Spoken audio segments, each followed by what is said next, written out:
Bueno, camarada, lo primero, por supuesto, es agradecer a la organización de la escuela que se me haya invitado a dar esta ponencia, que implica una gran responsabilidad, entre otras cosas porque al ser de las últimas ponencias es de las que o se hacen bien o la gente se muere. Entonces, bueno, la ponencia, como se ha comentado y como podéis ver en el programa, trata sobre las experiencias históricas del socialismo, una serie de lecciones que nos dejan, partiendo de la idea ya comentada a lo largo de esta escuela varias veces, de que el conocimiento de la historia y el conocimiento de la construcción del socialismo es una herramienta fundamental para saber cómo lo construiremos en el futuro. Aunque, cosa que también se dijo en su momento, no existen manuales de socialismo. Pero bueno, todo lo que esté descubierto, ahí está. Para algunas cosas no hace falta volver a inventar la rueda. Entonces, bueno, tenemos, digamos, una serie de retos. El primer reto, el puramente temporal. ¿Cómo resumir en 2 horas hasta las 12:30 la experiencia histórica del socialismo, las lecciones que deja con lo amplio que ha sido en todo el mundo, todos los años que se ha desarrollado? Pues bueno, ese es un primer reto. El segundo reto, por supuesto, es no limitar esta ponencia a narrar una serie de hechos históricos, cuando de lo que se trata es de que saquemos conclusiones políticas extrapolables al presente. Y el tercer reto, por supuesto, es evitar, como ya he dicho, que el auditorio y el propio ponente se duerman. Entonces, bueno, en esas líneas voy a empezar. Ni que decir tiene que todo lo que yo diga, pues bueno, tiene su fondo histórico, pero está abierto a interpretaciones. Y todo lo que se quiera aportar, todo lo que se quiera discutir, todo lo que se quiera debatir, pues bienvenido sea, para eso está la escuela. Para empezar, me remitiría a esto que tenemos aquí, donde además del logo de las Juventudes Comunistas y un fondo rojo se ven ahí unas letras, y esas letras, cuando nos paramos a leerlas, resulta que es la primera parte del Manifiesto Comunista, el comienzo del primer capítulo. Y arriba dice: toda la historia de la sociedad humana hasta la actualidad es la historia de luchas de clases. Esta es una idea básica del marxismo-leninismo y es una idea directriz de nuestra actuación política. Porque como organización clasista que somos, aspiramos a poner fin a esa lucha de clases, pero no mediante la conciliación de las clases, sino mediante la aceptación de que existen contradicciones entre ellas y de que toca ponerlas fin acabando con la explotación de unos seres humanos sobre otros. La construcción del socialismo se basa en eso.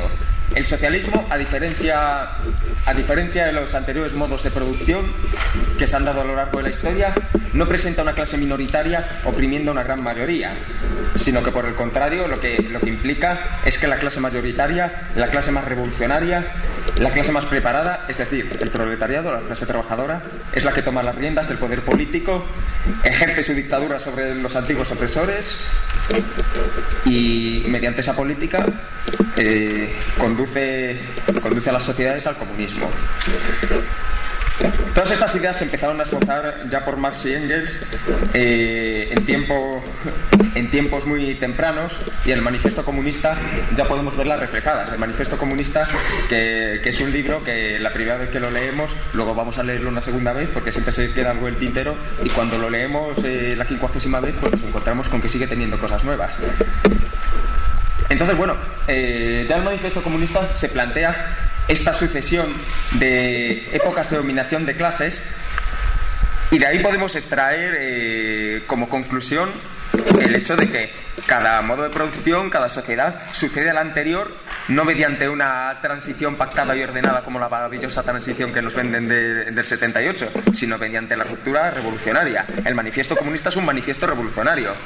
En el mismo sentido, y desarrollándolo más, pues otros textos de Marx y Engels se pronunciaron por la sustitución plena de la institucionalidad, de las bases del sistema, del modo de producción, de todos los aspectos del capitalismo, pues por destruirlo. Se pronunció, como digo, por destruirlos plenamente y por su sustitución. Por ejemplo, la crítica al programa de Gotha, un librito al que no siempre se presta demasiada atención, y resulta que contiene lo básico de la concepción del Estado de Marx y de Engels. Cuando habla, por ejemplo, de que hay que sustituir el derecho igual de la burguesía por un derecho proletario, porque se entiende que el derecho de la burguesía, aunque reconozca que todos los ciudadanos y todas las ciudadanas son iguales ante la ley, pues claro, sí, ante la ley, pero el capitalismo tiene también sus desigualdades, como bien sabemos. Para Marx y Engels fue fundamental una experiencia, la experiencia de la Comuna de París, la primera experiencia socialista. Marx y Engels no hablan de socialismo ahí, pero hablan de dictadura del proletariado. Dictadura del proletariado, que no me voy a liar a explicar lo que es, porque creo que básicamente lo entendemos. Lo que vamos a tratar a lo largo de esta ponencia es un poco las formas en que se presentó esta dictadura del proletariado en las experiencias históricas. Pero bueno, este ejemplo de la dictadura del proletariado era un paradigma para Marx y Engels, por el hecho de que mientras el imperio francés,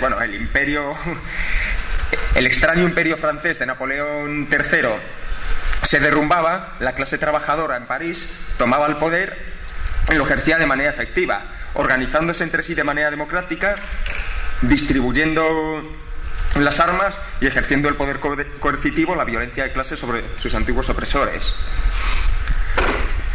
Claro, partamos también de que la experiencia de la Comuna de París fue una experiencia muy breve, brutalmente aplastada y propia del siglo XIX. Las lecciones que podemos extraer de la Comuna de París no son tanto de la praxis concreta socialista como de las bases que sentaron, porque gracias a la Comuna de París, Marx y Engels y posteriormente Lenin terminaron de definir su concepción de la dictadura del proletariado. Fue Lenin quien sistematizó la obra teórica de Marx y Engels en este sentido, con su trabajo notable El Estado y la Revolución, que supongo que habréis leído todos y todas, y si no, pues deberíais. El Estado y la Revolución, ¿qué plantea? Primero, como digo, sistematiza la obra de Marx y Engels y analiza que en esta obra, cosa que ahora parece de cajón, pero que en su día los bersenianos y reformistas varios no lo tenían tan claro, pues lo que digo, analiza que en esta obra se distingue un periodo de construcción del comunismo y luego el comunismo propiamente dicho. El comunismo del cual no habría Estado, entendiendo el Estado como herramienta para el ejercicio de la dictadura de una clase sobre el resto de clases. No significa que fuesen a desaparecer órganos de coordinación, órganos de administración, pero bueno, como la sociedad comunista está muy lejos y todavía no se ha llegado a ella en ningún caso, pues no vamos a hablar de esa experiencia, ya llegará. Pero en cualquier caso, eso, se buscaba la extinción del Estado. Era la finalidad de la lucha revolucionaria, la lucha de los comunistas. Llevar a la clase obrera a ejercer su dictadura hasta la extinción del Estado. Pero claro, evidentemente el Estado, para extinguirse, necesita una fase previa de desarrollo constante, de construcción, en la cual se ejerza esa dictadura y las clases desaparezcan, no solo a nivel material, sino también a nivel de conciencia. No basta con quitar sus propiedades a la burguesía, sino que además tienes que evitar que la burguesía pelee para recuperarlas, ¿no? Y eso es el socialismo. Es muy importante entender una cosa de la obra de Marx, de Engels y de Lenin sobre el socialismo y el comunismo. Y es que el socialismo en sí es siempre un periodo de transformación, un periodo dinámico. Cuando el socialismo se ha paralizado, y luego cuando hablemos de la URSS aclararé qué quiero decir con el socialismo paralizado, no me refiero a la burocracia y esas cosas, aunque algo tiene que ver. Luego hablaré de ello. Pues bueno, cuando el socialismo se ha paralizado es cuando finalmente ha perdido su objetivo y ha desaparecido. Me refiero concretamente a cuando la URSS decidió que ya habían llegado a un estado ideal, el estado de todo el pueblo, y que ya no necesitaban evolucionar más. Eso no es socialismo. Socialismo es un proceso constante. A día de hoy tenemos la revolución cubana, todavía siguen diciendo la revolución continúa, porque la revolución no es solo la toma del poder, la revolución son las transformaciones conducentes al comunismo, y eso es el socialismo. Entonces, bueno, con toda esta obra teórica, con la experiencia de la Comuna de París, llegamos a la primera experiencia socialista del siglo XX y además a la primera experiencia socialista que se basa de manera específica en la obra de Marx, de Engels y de Lenin. ¿Y cuál será esta experiencia? Pues está todo el mundo dormido, según se ve. Por si no se os ocurría, era la Revolución Rusa. Os estoy contando algo nuevo. Estaría bien que cuando haga alguna pregunta la gente respondiese, más que nada por hacer esto un poquito dinámico y no quedarnos como nos estamos quedando. Pero bueno, Revolución Rusa. En la Revolución Rusa tenemos un partido de vanguardia, y no voy a hablar de lo que es porque lo sabemos de memoria, que es el partido bolchevique, y tenemos un instrumento de poder obrero, que es el Soviet. El Soviet fue, como digo, un instrumento de poder obrero. Bueno, en sí, Soviet no significa otra cosa que consejo. Los soviets eran asambleas de soldados, de campesinos, de del proletariado industrial que se organizaban en los centros de trabajo, en las principales urbes, también, como digo, en el campo, en el ejército, muchas veces en condiciones de clandestinidad, mayoritariamente, dice Aloete. Luego, pues bueno, su existencia se fue aceptando como una realidad de facto y ahí estuvieron, pero vamos, eran instrumentos puramente de poder obrero y que precisamente surgieron contra un capitalismo en una fase muy primigenia que había roto con el feudalismo muy pocos años antes, a finales del siglo XIX, y que conservaba grandes rasgos de ese antiguo régimen que los zares habían mantenido durante años. Claro, aquí es muy interesante el análisis de Lenin, el del eslabón más débil del capitalismo. También es importante tener en cuenta esto para explicarse la posterior crisis, el posterior colapso del sistema socialista mundial. Pero bueno, como estaba diciendo, surgieron estos órganos, los soviets, y durante todo el principio del siglo XX estuvieron metiendo caña. En 1905 hubo una tentativa revolucionaria, una tentativa que fracasó, entre otras cosas por la propia falta de dirección política de la misma tentativa. En esta época Lenin en sus textos decía: no estamos preparados, todavía no decía preparados y preparadas, ¿vale? No estamos preparados para la revolución socialista. Pues bueno, no estaban preparados para la revolución socialista y la revolución de 1905 fracasó. En 1917 hubo una revolución burguesa y poco después, con este breve desarrollo del poder burgués liberal, sí, bueno, una revolución burguesa, una revolución democrática, perdón. Con este desarrollo del poder burgués liberal y democrático, pues se crearon condiciones para la toma del poder por los soviets. Y aquí volvemos a lo que hemos dicho antes, la sustitución de un derecho por otro. Generalmente no se entiende bien cómo fue el proceso revolucionario ruso. Yo he estudiado, a mí me han explicado en clase, el doble golpe de Estado de Lenin. Eso me han explicado a mí. Primero da un golpe de Estado proclamando su gobierno, insisto, me han explicado, no es lo que yo defiendo, y en segundo lugar da un golpe de Estado disolviendo la Asamblea Constituyente. Mentira. Lo que hizo Lenin fue ir a los soviets y plantear con el apoyo del partido bolchevique, porque vamos, Lenin no actuaba de motu propio, pero bueno, fueron los bolcheviques a los soviets y plantearon la necesidad de que los soviets de manera definitiva tomasen el poder, sustituyendo y rompiendo con el gobierno provisional.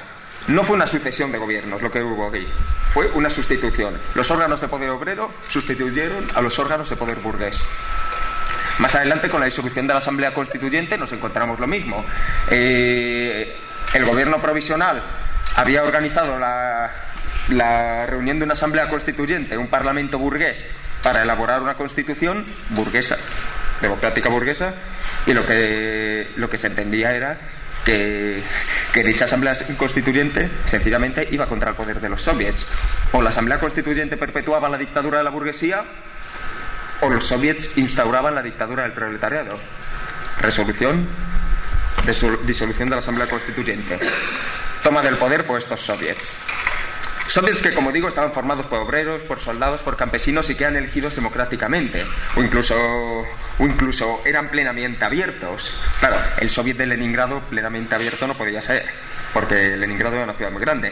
Los soviets rurales, sí, o soviets de pequeños destacamentos militares. Era eso, en definitiva, consejos, o bien en los que se participaba democráticamente, o bien elegidos democráticamente, con competencia de partidos. Todavía estaba el partido bolchevique, pero también estaban los mencheviques, los socialrevolucionarios de izquierda, los de derecha, los cadetes. Bueno, los cadetes, el soviet no. Pero bueno, había diversos grupos.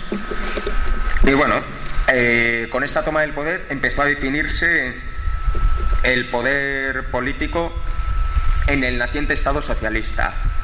Finalmente, en 1922 nació la Unión Soviética, una serie de repúblicas firmaron su federación y bueno, en 1924 se aprobó la primera constitución de la Unión Soviética. Previamente la Rusia revolucionaria había aprobado una constitución en el 18, pero bueno, la importante fue la del 24. Y esta constitución establecía a los soviets como eje central del nuevo Estado, no todavía socialista, porque no hablaban de socialismo. Lenin dijo: lo que tenemos es un capitalismo-Estado sin capitalistas. Dejo a cada cual que piense lo que significa eso. Pero bueno, este Estado nuevo que estaban haciendo necesitaba dotarse evidentemente de una institucionalidad, y además no de una institucionalidad permanente, sino de una institucionalidad para ejercer esa dictadura, y los soviets se convirtieron en el eje de esta institucionalidad. En el plano práctico, ¿cómo se ejercía la dictadura? Mediante la asignación del poder estatal a estos soviets, bueno, no la asignación, sino que ellos lo habían tomado, y por otro lado, la exclusión de los soviets de las clases burguesas, de las clases explotadoras. ¿Qué señalaba esta Constitución de 1924? Que no hacía sino consagrar una realidad de facto. Pues que en clases explotadoras, clases de terratenientes, clero, etcétera, quedaban en exclusión respecto al derecho electoral, no podían elegir ni entrar a participar en los soviets y por tanto perdían los derechos políticos. Era una muestra palpable de la dictadura del proletariado en el plano político. Aquí una aclaración, voy a hablar primero del plano político, del poder político socialista, y luego hablaré ya del plano económico, por hacer esto un poco sistemático, ¿vale? Bueno, más o menos la historia que viene después la conocéis. Lenin muere el 21 de enero de 1924, hay una serie de debates en el seno del partido, debates personalizados por la historiografía en las personas de Lenin en las personas de Stalin y de Trotsky, pero que iban mucho más allá de estas personas, planteaban concepciones diferentes de cómo empezar la construcción del socialismo, de qué hacer con la NEP, etcétera. Pues bueno, estos debates se saldaron con la puesta en marcha de la planificación a finales de los años 20, de una fuerte política de industrialización y de una fuerte política de colectivización, de las que, como digo, hablaré cuando me vaya al plano económico. Claro, planteémonos, la tierra se colectiviza.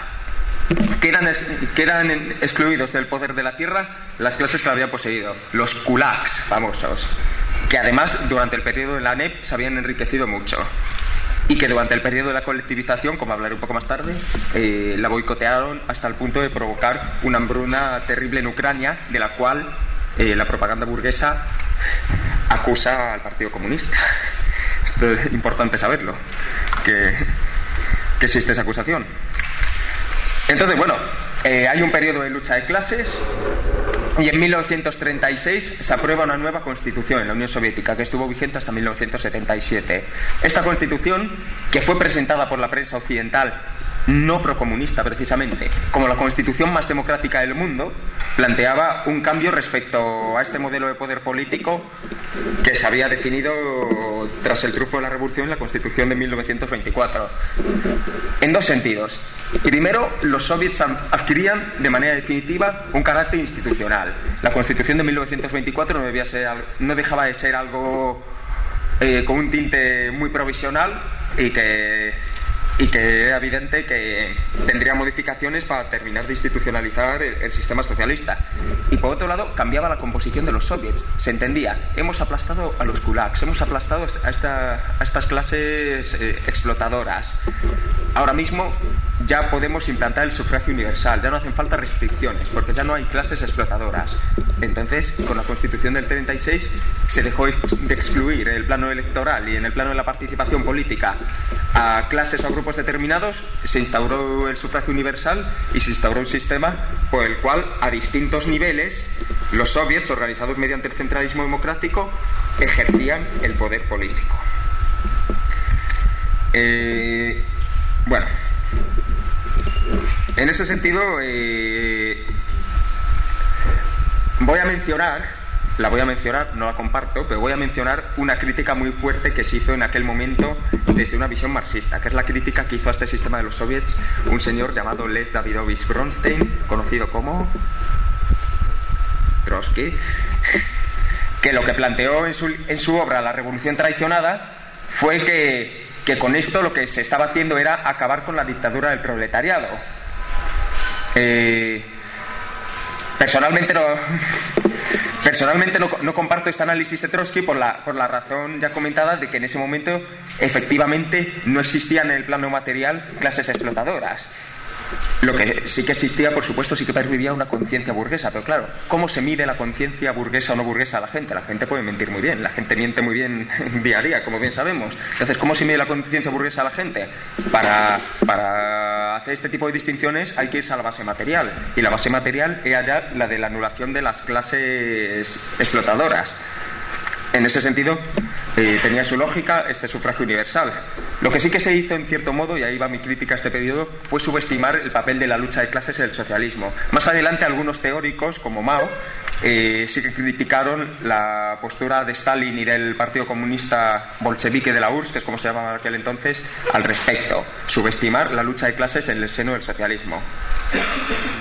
Si lo pensamos bien, este cajón, porque precisamente el socialismo es el periodo en el que todavía persiste la lucha de clases. Cuando termina la lucha de clases es cuando ya no hay clases y llegamos al comunismo, ¿no? Pero bueno, en aquel momento se subestimó.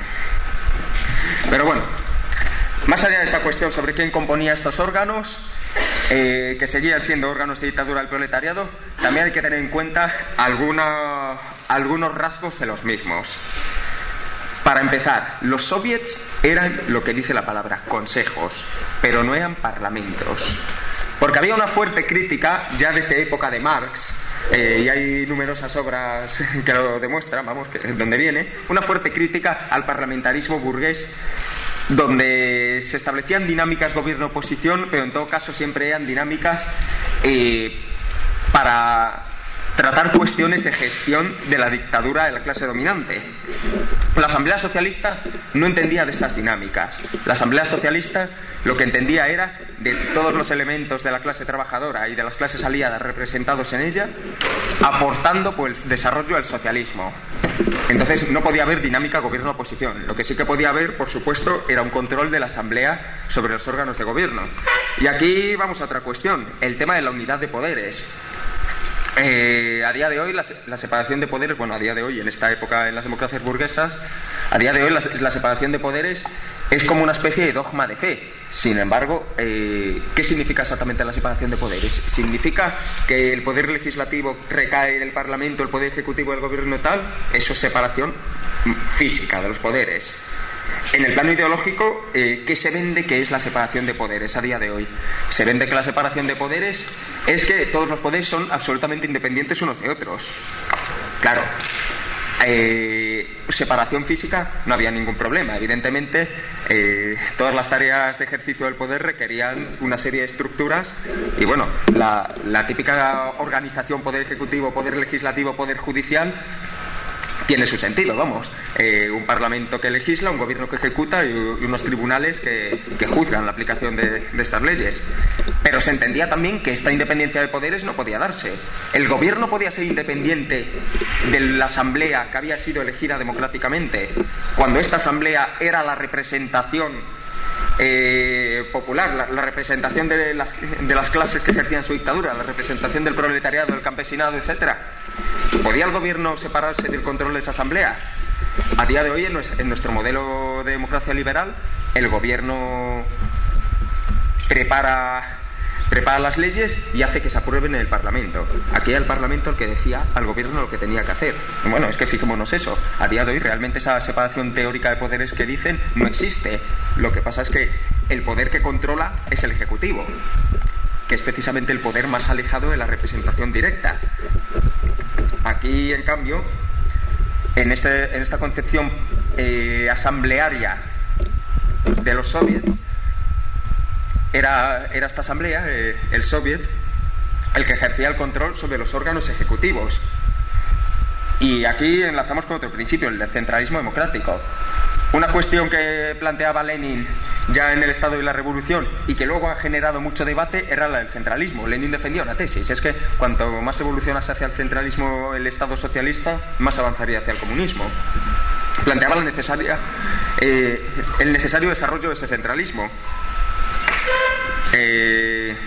Y bueno, el centralismo democrático, como bien conocemos, es un modelo organizativo que funciona muy bien porque combina ese centralismo con esa democracia. Y de la misma forma que se puede desarrollar en los partidos, se puede desarrollar en el Estado.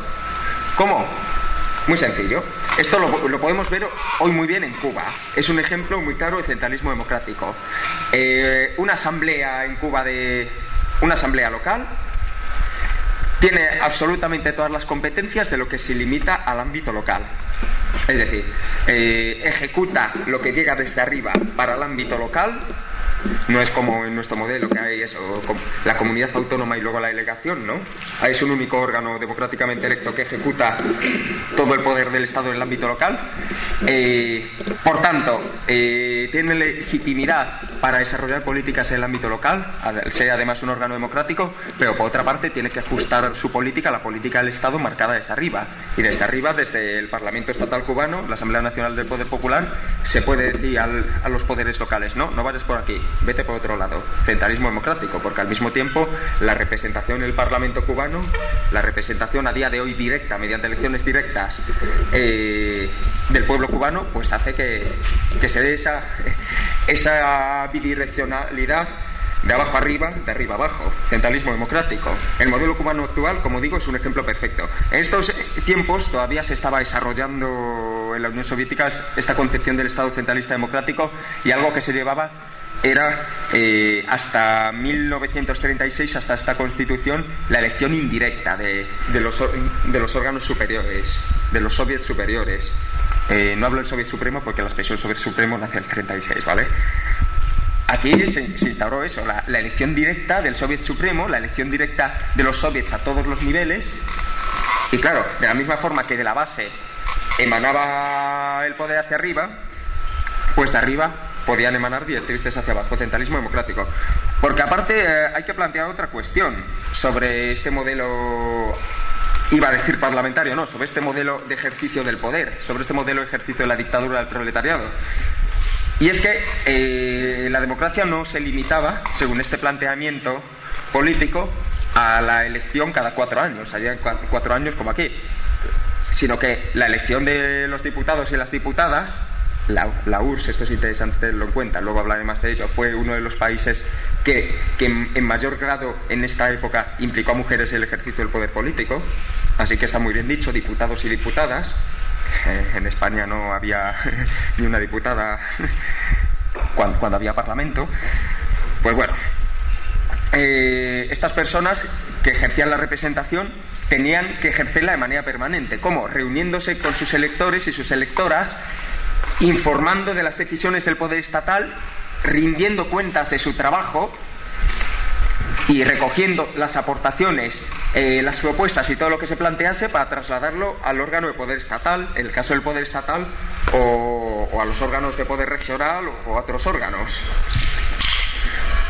Siendo la base, por cierto, del poder la fábrica y el barrio. Había asambleas a todos los niveles y en todos los niveles se ejercía este poder democrático.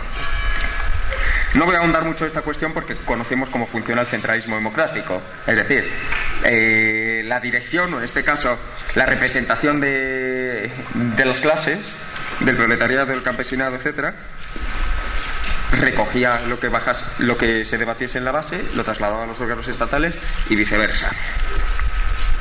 Y bueno, algo que también existía era el derecho a revocación. Derecho a revocación que no fue regulado por ley hasta época de Khrushchev. Vamos, que tardó mucho en regularse, pero que sí que se ejercía de facto, porque en estas asambleas de rendición de cuentas y de recogida de propuestas, la gente sí que planteó en ocasiones: no estás cumpliendo con tu trabajo, camarada, tienes que abandonar esta responsabilidad y elegimos otra. De facto sí que se ejercía. Entonces, bueno, esto respecto a la Asamblea Socialista. Claro, luego tenemos otro elemento, el papel del Partido Comunista. ¿Qué función ejercía el Partido Comunista? Ya lo voy adelantando. En mi opinión, la confusión de papeles, no digo fusión, digo confusión de papeles entre Estado y partido, ha sido una de las razones por las cuales el socialismo se vio en la situación en la que se vio y terminó por desaparecer. Porque el Partido Comunista, el plano teórico, tenía que ejercer la labor ideológica, mientras que el Estado tenía que ejercer la labor administrativa, jurídica y coercitiva. Esto nos lo conocemos, es de primero de UJC. Está la base, está la lucha económica, pero luego tenemos una lucha ideológica y una lucha política. El Estado representa al poder político, es la herramienta mediante la cual la clase trabajadora zasca, ejerce su dictadura y reprime a las otras clases. Pero lo que hemos dicho antes, porque quites a las clases explotadoras la propiedad privada, no van a dejar de tener una conciencia burguesa. Y el papel del partido se entendía, era la concepción leninista del partido, tenía que ser pues exactamente el mismo que antes de la revolución. Ejercer de vanguardia la lucha ideológica y crear una nueva conciencia, a partir de la cual el socialismo se pudiera construir. El partido como instrumento de agitación y de transformación ideológica. El partido como instrumento de propaganda. Lo que entendemos por partido. Claro, la confusión del papel del partido y el Estado pues dañó esta labor ideológica del partido. Y esto es una experiencia que se ha dado en mayor o menor grado en todas las experiencias socialistas. Al respecto, también me gusta mencionar Cuba, porque Cuba es uno de los lugares donde más claramente queda diferenciada esta línea que separa un lado partido, otro lado Estado, que formen parte de lo mismo, de los instrumentos de la clase obrera para ejercer el poder. Daos cuenta de una cosa: si los cuadros del partido a un determinado nivel ejercen también como cuadros del Estado a un determinado nivel, teniendo en cuenta que ser cuadro de un Estado pues implica mucho trabajo y también implica una concepción administrativa del trabajo, porque el Estado es eso, un órgano administrativo, pues claro, la labor ideológica queda de lado. Si se da esa confusión, sencillamente el partido se ve debilitado en su labor de trabajo ideológico. En estos años todavía no se vio en ese grado, pero en los años posteriores sí que se vio. Sí que se vio con bastante fuerza. Pero como digo, de aquí tenemos que extraer esa lección. Partido no se puede confundir con Estado, ni mucho menos fusionar. En China, la Constitución de 1975 en la práctica fusionaba partido y Estado. La constitución de la Revolución Cultural. Eso fue, pues bueno, un fracaso absoluto. Vemos lo que es China hoy, luego hablaremos un poco de por qué China hoy es lo que es. Pero bueno, eso respecto al papel del partido. En estos primeros años de revolución, como digo, no se dio esta confusión más que a unos determinados niveles, entre otras cosas porque la dirigencia del partido, la terrible dirigencia de Stalin, el terrible dictador tal cual, pues tenía esa idea clara de cuál debía ser el papel del partido. De hecho, en estos años, impulsados por el propio Stalin, se dieron debates acerca de cuál debía ser el papel del partido en fases avanzadas del socialismo y en el propio comunismo. Y aunque nunca se terminó de plasmar sobre el papel, lo que se entendía es que en un momento dado no solo el Estado tendría que extinguirse, sino que también tendría que desaparecer el partido, porque la clase ya tendría un nivel de conciencia y no haría falta una vanguardia que la dirigiera políticamente. Entonces, bueno, estos fueron los debates que se dieron. Ahora sí que quiero hablar un poco de algunas formas de ejercicio de esta dictadura del proletariado, de dos formas en concreto. Bueno, una forma no voy a desarrollarla más porque es el modelo soviético del que he hablado. Del modelo cubano se hablará en la posterior ponencia y lo conocemos de memoria, así que no voy a hablar de él. La otra forma de la que quiero hablar es de la democracia popular. ¿Qué son las democracias populares? Porque bueno, sabemos que la URSS durante los primeros años existió prácticamente en solitario como Estado socialista. Bueno, en 1924 se fundó la República Popular de Mongolia, pero para que os hagáis una idea, era básicamente un bloque de arena. Un desierto de Gobi, apoyado económicamente, políticamente, militarmente, frente a la China imperialista por la Unión Soviética. Era como una república soviética más. Entonces, y desde luego no tenía un gran potencial y un gran poderío la República Popular de Mongolia, hasta el punto de que probablemente muchos de vosotros y muchas de vosotras no habréis oído jamás hablar de ese Estado socialista. La información es mínima. Pero llega la Segunda Guerra Mundial y ocurre lo que había predicho Bertolt Brecht, que tras el fascismo solo podría llegar el socialismo.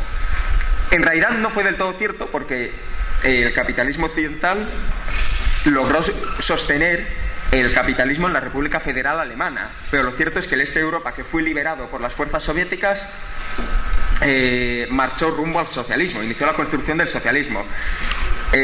Aquí también, sencillamente para mencionar, no un mito, sino un eslogan de la propaganda anticomunista. El socialismo lo impuso en el este de Europa el poderío militar soviético. ¿Y el capitalismo en Occidente no lo impuso el poderío militar norteamericano? Vamos, supongo que en ambos casos algo tuvo que ver el poderío militar. Pero la cuestión es que Bertolt Brecht había predicho eso. No recuerdo exactamente el texto, que vean los manifiestos por la revolución. Y bueno, tras el fascismo, el capitalismo había quedado totalmente desacreditado. Había evidenciado que no tenía ningún problema en recurrir a su forma más abiertamente terrorista, nacionalista y chauvinista, como decía Dimitrov, y entonces se lanzaron a la construcción del socialismo. ¿Qué pasa? Que la Unión Soviética, como hemos dicho antes, inicialmente tenía unas condiciones materiales y una realidad de clase muy clara. Una gran empoderío clase capitalista, muy minoritaria en número, pero que ejercía un poder amplísimo, omnímodo. Con una gigantesca distancia entre medias, no existía lo que llaman la clase media. Nosotros no podemos hablar de clase media, supongo que sabéis por qué, si no para el debate es interesante. Pero bueno, no había capas en el medio y luego había una base proletaria y campesina en las más duras condiciones de pobreza material, de explotación, de opresión, etcétera. Entonces, claro, era muy fácil plantear la dictadura del proletariado. Pero nos vamos, por ejemplo, a los países del este de Europa, países que habían tenido un desarrollo mayor del capitalismo que Rusia, que habían desarrollado eso, unas capas medias, una pequeña burguesía hasta cierto punto numerosa. En estos países, claro, ¿cómo enfocar la dictadura del proletariado? La pequeña burguesía, de la cual se había nutrido el fascismo, en su momento también fue una clase aliada táctica, ya vimos la diferencia entre estrategia y táctica, pues fue una clase aliada táctica en la lucha antifascista y sobre todo en la posterior construcción antifascista, entre otras cosas porque el fascismo bebió de la pequeña burguesía, pero desarrolló como nunca el poder monopolista, el capital monopolista. Entonces, bueno, esta pequeña burguesía se convirtió en aliada táctica y claro, aquí nos encontramos con algo muy curioso, y es que hay un proletariado con unas fuertes ansias revolucionarias, hay un campesinado que en estos países del capitalismo más desarrollado pues era más minoritario, evidentemente, en términos relativos, proporcionales, que en Rusia, y luego hay eso, una pequeña burguesía que te ayuda a construir el socialismo. Pero bueno, la pequeña burguesía no deja de ser burguesía. Te permite establecer una alianza táctica, pero no una alianza estratégica. Y bueno, las democracias populares fueron la forma de trasladar al poder político esta alianza táctica con la pequeña burguesía. Os pongo el caso concreto de la República Democrática Alemana porque es el que mejor controlo, pero bueno, no solo la República Democrática Alemana. La República Democrática Alemana, socialdemócratas y comunistas se fusionaron en 1946, el Partido Socialista Unificado de Alemania. Esta política de fusión entre partidos socialdemócratas y comunistas fue impulsada en todo el este de Europa tras la Segunda Guerra Mundial, entendiendo que no podía darse la desunión en los partidos de clase obrera que se había dado antes del advenimiento del fascismo, precisamente porque esa desunión había favorecido la llegada del fascismo. Entonces, bueno, se fusionan en 1946 estos partidos, pero surgen otras formas de acción política que el poder soviético, ese poder dictatorial y terrible del que hablan, en ningún momento bloqueó.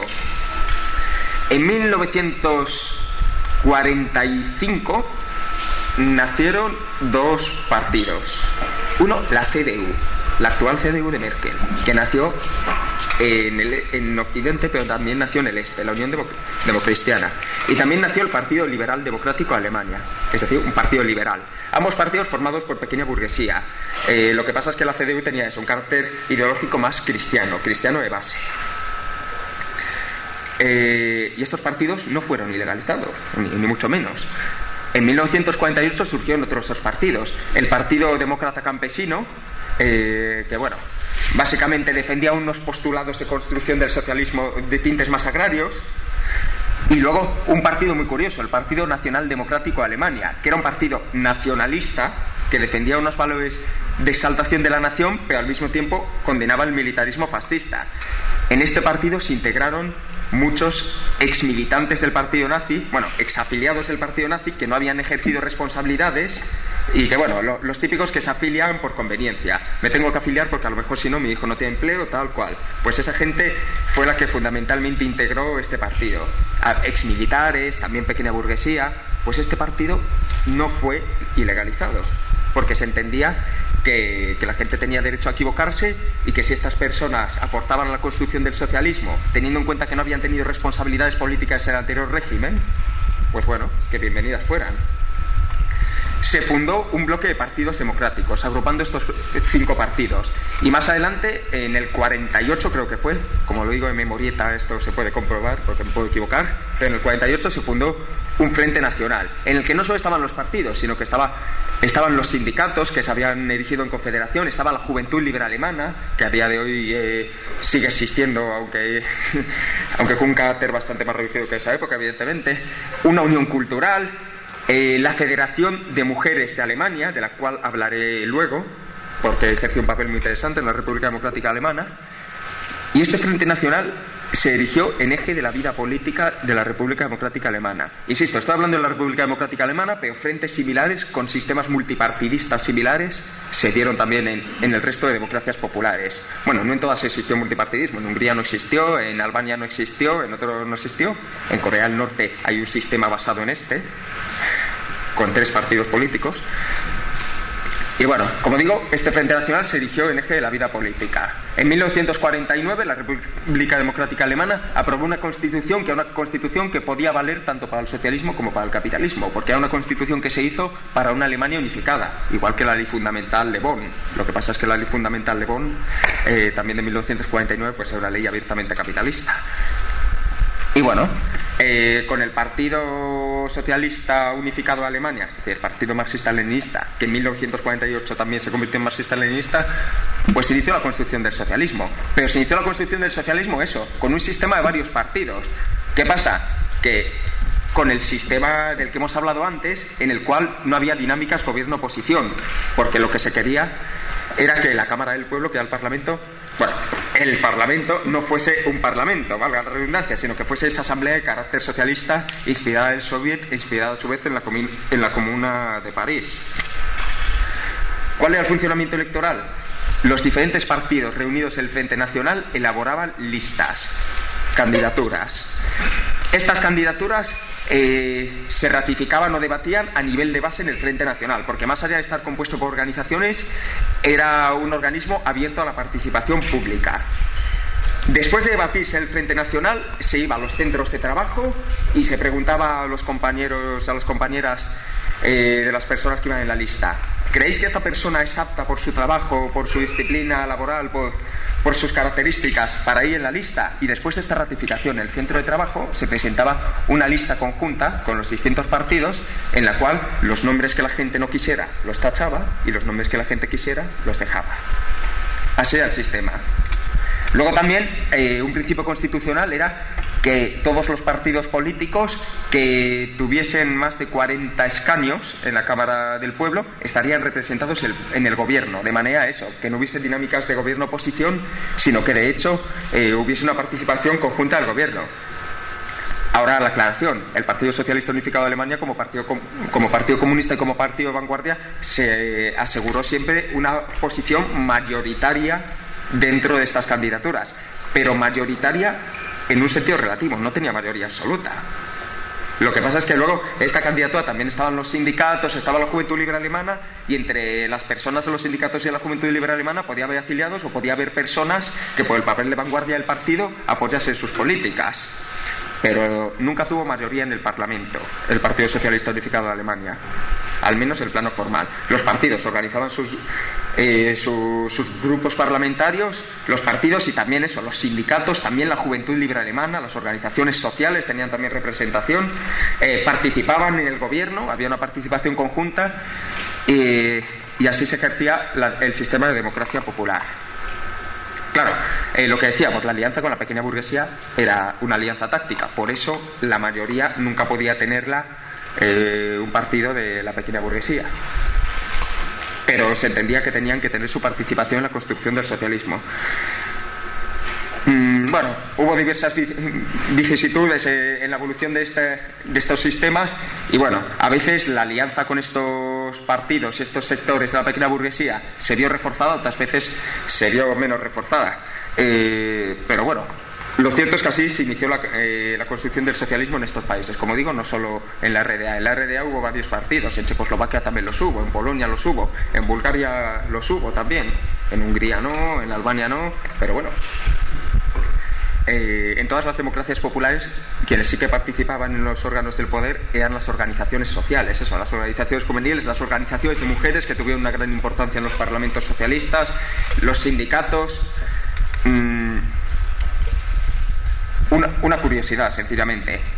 La legislación laboral en la RDA, según establecía la ley de la RDA, solo se podía dar el visto bueno a esta legislación si previamente la había aprobado el sindicato, si el sindicato había dado su propio visto bueno. Si la legislación iba en contra del sindicato, o vamos, el sindicato consideraba que no era una legislación adecuada, esa legislación laboral no progresaba. Este es un ejemplo de democracia socialista y de dictadura del proletariado. Inicialmente sí que hubo debate sobre si las democracias populares eran dictadura del proletariado o no lo eran. Esto finalmente lo zanjó Dimitrov en el 48, analizando que el régimen soviético, con esta expresión, el régimen soviético y la democracia popular no son sino dos expresiones del ejercicio de la dictadura del proletariado, es decir, de un mismo fenómeno. Y bueno, vemos que en la práctica es cierto. Un error que sí que se cometió es que en muchas ocasiones se confundió el carácter táctico de la alianza con el carácter estratégico. Se mantuvo a la pequeña burguesía en posiciones de poder sin ir reduciendo esa representación. Vamos, sí que hubo evidentemente procesos de transformación económica, pero se mantuvieron ciertos puestos, y eso a la larga favoreció que la burguesía se viese en una posición suficientemente fuerte como para derrocar el poder del socialismo. Pero bueno, lo cierto es que sí que podemos extraer lecciones de esto, también en el sentido ese, de no confundir la alianza estratégica con la táctica. En nuestros órganos de poder popular, cuando los construyamos, tendremos que ver cómo desarrollamos esta alianza. Bueno, para acabar con el plano político, para casi acabar con el plano político, quiero abordar brevemente el tema de la cuestión nacional. La cuestión nacional, sobre todo porque eso es algo aquí que también planteamos. ¿Qué propone el OJC? Un Estado federal. Un Estado federal que se haya conformado mediante un ejercicio previo de derecho de autodeterminación. Las distintas naciones que componen España actualmente, o el Estado español, como os guste, no voy a entrar en nomenclaturas, que elijan si quieren estar en unión o en separación. Nuestra apuesta política es por la unión, pero no creemos que haya que forzarla, ¿no? Creemos que hay que trabajar ideológicamente para que se apueste por esa unión y la construcción del socialismo. Y bueno, para construir este federalismo, este Estado federal socialista, pues es muy interesante la experiencia de los países socialistas, porque hubo diferentes formas de abordar la cuestión nacional en estos países. La Unión Soviética, a mi entender, es el país que mejor representó a las distintas nacionalidades, sin ninguna duda. La Unión Soviética, a partir de la Constitución de 1936, perdón, me remito un poco antes. La Unión Soviética se creó como unión voluntaria de estados socialistas. Definió una estructura interna de repúblicas federadas que a su vez se subdividían en repúblicas autónomas si procedía, es decir, si había una representación nacional. A su vez tenían regiones autónomas, y a su vez para minorías nacionales asentadas en un determinado territorio se crearon las llamadas comarcas nacionales. Comarcas nacionales que tenían unas competencias administrativas bastante limitadas, pero tenían algo con lo que en España no podríamos soñar en el momento actual, se entiende, y era representación directa en el poder político. ¿Cómo se organizaba el poder político a nivel estatal en cuanto a la cuestión nacional? Como digo, en la Constitución de 1936 se definió un sistema bicameral. El Soviet Supremo tenía dos cámaras. Por un lado, el Soviet de la Unión, y en el Soviet de la Unión había un diputado o una diputada por cada 300.000 habitantes, que se elegía mediante sufragio universal directo. Pero luego estaba el Soviet de las Nacionalidades, y el Soviet de las Nacionalidades estaba elegido en las distintas repúblicas, y tenía cada república un número igual de representantes. La finalidad era que hubiese un diputado o una diputada por cada 300.000 habitantes, pero luego hubiese un poder equivalente, un soviet con exactamente las mismas funciones, el Soviet de las Nacionalidades, que hiciese un contrapeso para que ninguna medida favoreciese por encima a unas regiones. Que favoreciese a unas regiones por encima de otras. No sé si se entiende lo que estoy explicando. Cada república federada tenía derecho a elegir 25 escaños para el Soviet de las Nacionalidades. Pero es que las repúblicas autónomas también podían elegir.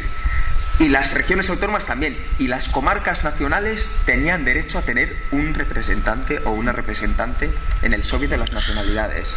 Parece poco, una persona. Pero es que, insisto, las comarcas nacionales se establecían eso. Para el caso, por ejemplo, de una minoría de los Balcanes, yo qué sé, no conozco las nacionalidades de la Unión Soviética, pero una minoría de los Balcanes en un determinado territorio. Pues a esa minoría se le concedía derecho de representación especial precisamente para no ser aplastada por otras nacionalidades, porque se entendía que lo que se trataba ahí no era de que unas nacionalidades aplastasen a otras, sino de que hubiese pues eso, un internacionalismo, una realidad de construcción del socialismo que implicase a todos y a todas, independientemente de su origen, de su raza, de su nacionalidad, etcétera. En el gobierno también había una representación. El Consejo de Ministros de la Unión Soviética era un órgano amplísimo, porque tenía 20.000 ministerios. Daos cuenta de lo que implica gestionar la Unión Soviética. Pero es que estaba el primer ministro, no hubo primeras ministras, y luego el viceprimer ministro, había un viceprimer ministro por cada república federada. Los primeros ministros de las repúblicas federadas eran viceprimeros ministros del Consejo de Ministros de la URSS. ¿Os dais cuenta de esa integración? Es como nuestros cupos en el Comité Central, para hacer un paralelismo así un poco tirado de los pelos. Entonces, de esa manera se aseguraba que en todos los órganos del Estado hubiese representación de las diferentes nacionalidades y repúblicas. Se reconocía el derecho a autodeterminación. Hoy en día hay gente como una autora, creo, no sé si es francesa o belga, llamada Hélène Carrère-Dencos, que dice que la Unión Soviética era una continuación del Imperio zarista. Me tira cochino. La Unión Soviética, por lo que acabamos de explicar, como veis, había una representación de las distintas nacionalidades, reconocía el derecho a la autodeterminación, que nunca fue exigido, pero de hecho había mecanismos para exigirlo, y no solo eso, sino que a determinadas repúblicas federadas les asignaba competencias de política exterior. Puede parecer una tontería, pero ¿cuántos estados federales delegan o conceden a las repúblicas competencias en política exterior?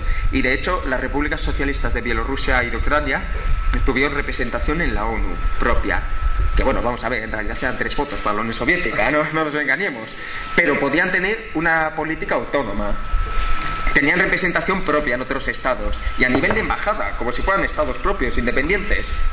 Esto, para mí, el modelo soviético es el modelo ideal de federalismo. Dentro de que, como con todo, pues es cierto que hubo un proceso bastante amplio de rusificación y que no siempre se respetaron como se debían respetar los derechos de las nacionalidades. Creo que jamás a lo largo de la historia se han respetado como se han debido respetar los derechos de las nacionalidades, así que por eso tampoco tenemos que alterarnos. Luego, otro estado socialista que nació en 1949, la República Popular China, se definía como estado socialista multinacional, pero pasaba de estas cosas. El resultado de que pasasen de estas cosas fue que a día de hoy hay unas tensiones nacionales fortísimas en China, porque unas nacionalidades se han visto oprimidas o en situación de inferioridad por otras.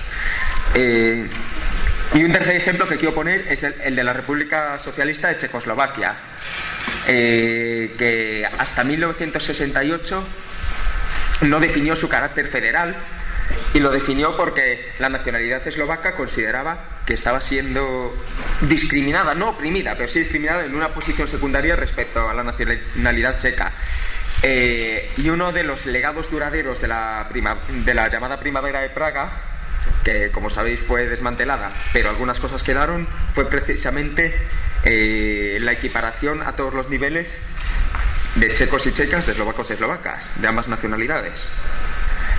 Mediante eso, un Estado federal binacional con estas dos nacionalidades y que se inspiraba en cierto modo en el modelo soviético, en cierto modo, aunque tenía algunas diferencias. Eso merecería la pena echarle un vistazo.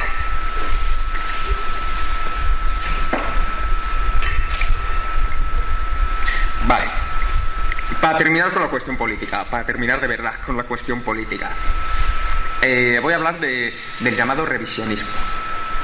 Revisionismo, que es una palabra que a mí me aterra un montón, porque si nos metemos en foros de gente pura, y no creo que haga falta explicar lo que quiero decir, o en webs de gente pura y demás, pues resulta que revisionista es todo el mundo. Yo he llegado a leer en Foro Comunista que Stalin era revisionista.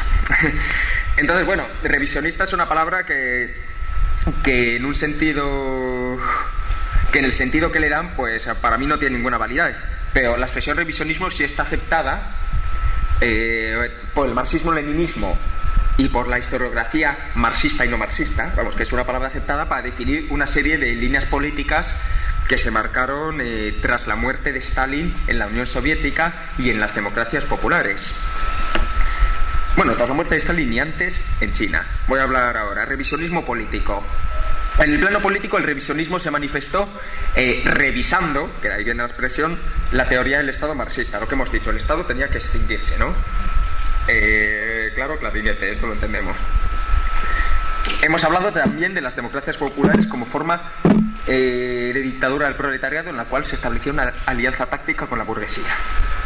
Muy bien, pues ahora vamos a ir a un señor, en mi opinión, bastante iluminado, pero con una luz de color extraño, llamado Mao Zedong, como prefiráis, que en su día, al igual que Lenin, analizó: en China no se dan las condiciones en el momento actual para hacer una revolución socialista, hace falta desarrollar el capitalismo.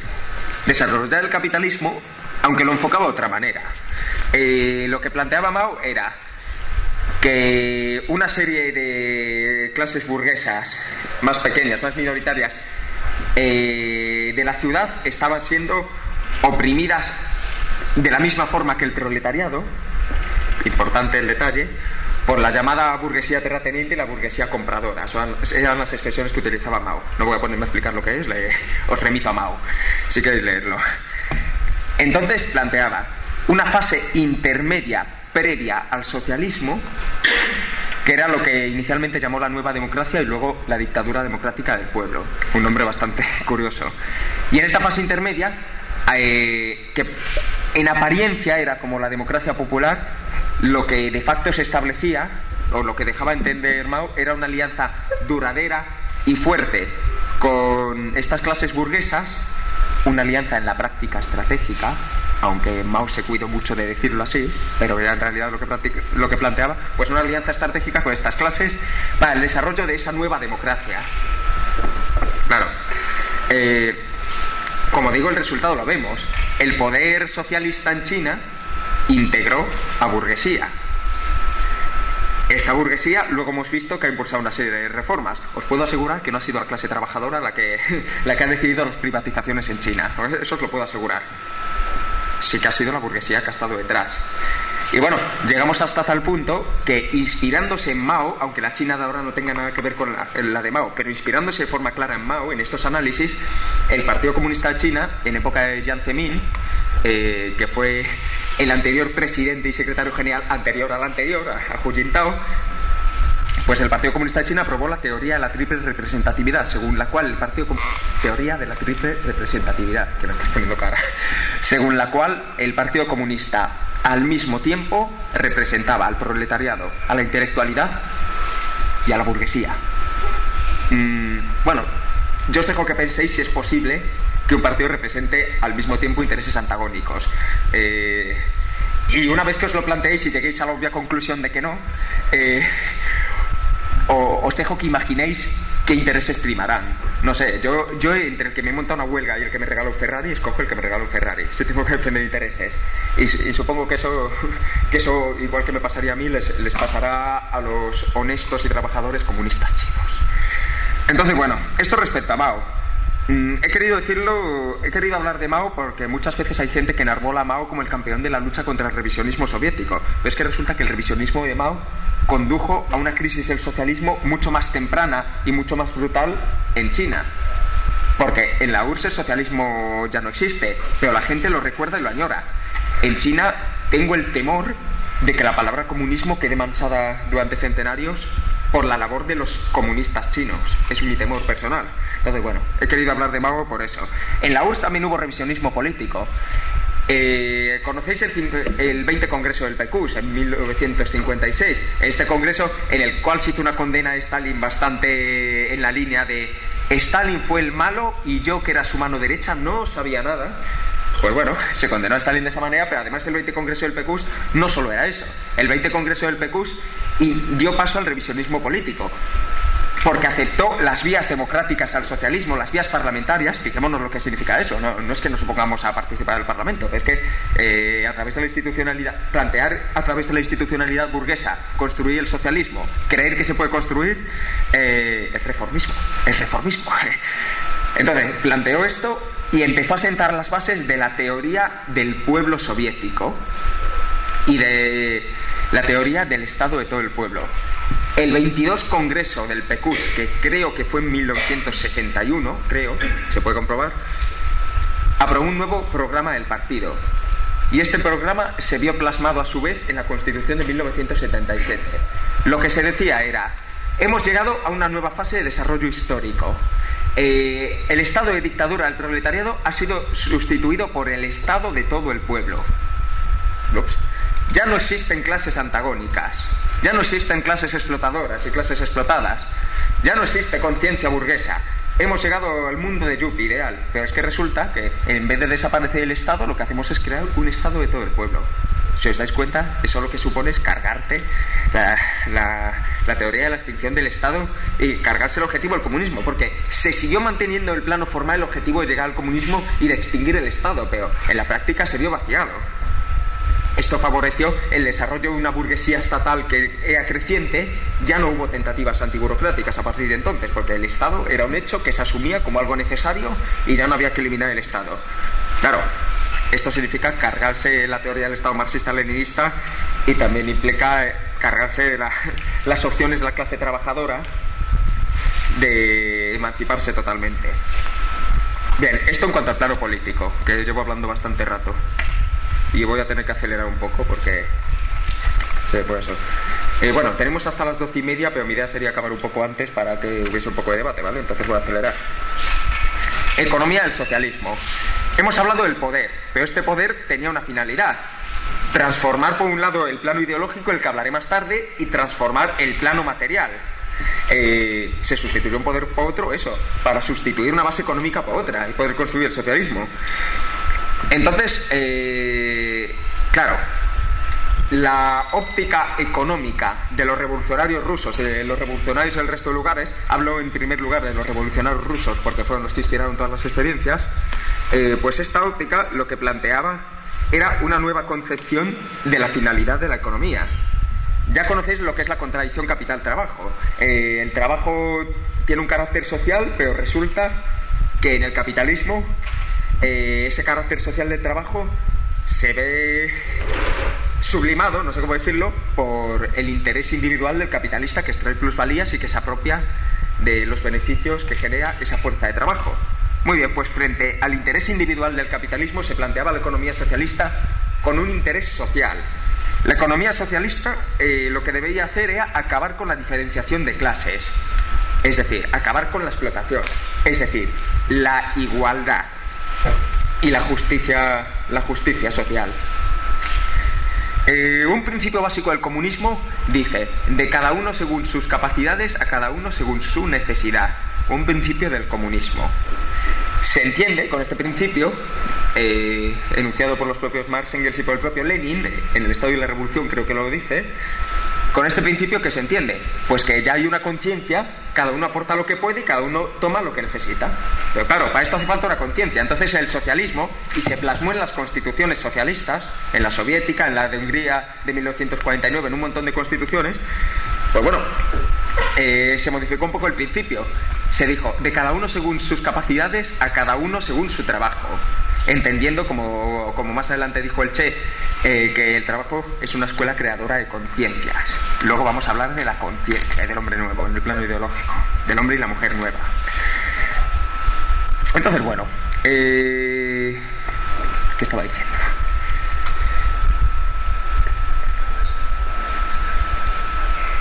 Vale. Bueno, entonces, con estos nuevos principios de la política económica, que como digo iba dirigida a acabar la diferenciación de clases, con este principio especial del socialismo, de cada uno según sus capacidades, a cada uno según su trabajo, se definieron también unos instrumentos nuevos para esta nueva economía. Para empezar, el nuevo enfoque del trabajo. No sé si habéis leído al primer Marx, el de los manuscritos económicos y filosóficos, que es bastante arduo de leer, pero que arroja conceptos tan interesantes como el de la alienación. ¿Qué planteaba el bueno de Marx? Pues que el trabajo era algo consustancial a la realidad del ser humano, que la hacía diferente del animal. El animal se apropia de la naturaleza, puede hacer alguna modificación básica, pero es que el ser humano tiene la capacidad de modificar la naturaleza mediante su trabajo. Esto no lo podría construir un chimpancé, aunque se parezca mucho al ser humano. Esto lo ha construido el ser humano, porque tiene esa capacidad de trabajar para modificar la naturaleza. Y precisamente este trabajo es lo que proporciona bienestar al ser humano. Podríamos no trabajar, pero si no trabajásemos no comeríamos, no tendríamos techo, no tendríamos micrófono y no tendríamos UJC, lo cual sería una desgracia. Entonces, el trabajo como algo consustancial al ser humano se entendía que debía ser un eje fundamental de la política del socialismo, porque además la política del socialismo era una política para la clase trabajadora. En el capitalismo, ¿qué pasa? Pues que se da esa alienación. El trabajo, que es algo social y algo propio al ser humano, pierde ese carácter para convertirse en algo tedioso para quien lo ejerce. Tú ejerces tu trabajo a cambio de un salario con el cual sabes, o si no sabes llegan los comunistas y te lo explican, sabes que están extrayendo plusvalía, que se están apropiando del resultado de tu trabajo, y por tanto que ese trabajo no te genera el bienestar físico, bienestar moral que debería generar el trabajo como arma poderosísima del ser humano. Eso es el capitalismo, por eso es alienación. Claro, el socialismo que planteaba acabar con esa alienación y dignificar el trabajo, devolver al trabajo su papel. Aquí también hay otra cuestión que debemos tener en cuenta. Muchas veces se nos dice, ¿qué más da que les diese el salario el capitalista o el Estado, el terrible Estado, no sé qué, no sé cuál? Sí que daba, por una razón muy sencilla, y es que el capitalista se queda en su bolsillo, en su cuenta corriente, o lo invierte en su Ferrari o en su jet, el fruto del trabajo, el fruto del trabajo, las plusvalías. El Estado socialista también pagaba un salario y también extraía por tanto unas plusvalías, pero es que estas plusvalías eran reinvertidas en el bienestar social de la clase trabajadora, y la clase trabajadora, a través de sus órganos de participación, decidía a dónde tenía que ir este dinero. Que lo que se hacía era un salario para que te mantengas y el resto lo ponemos en común para el desarrollo conjunto. Claro, esto es un nuevo enfoque del trabajo. Entonces el trabajo se consideraba, para empezar, un derecho. Toda persona tenía derecho a trabajar. En ese sentido el socialismo cumplió plenamente las expectativas. En el socialismo hubo pleno empleo. ¿Cuántos parados hay en España? ¿Cuántos parados y paradas? Vale.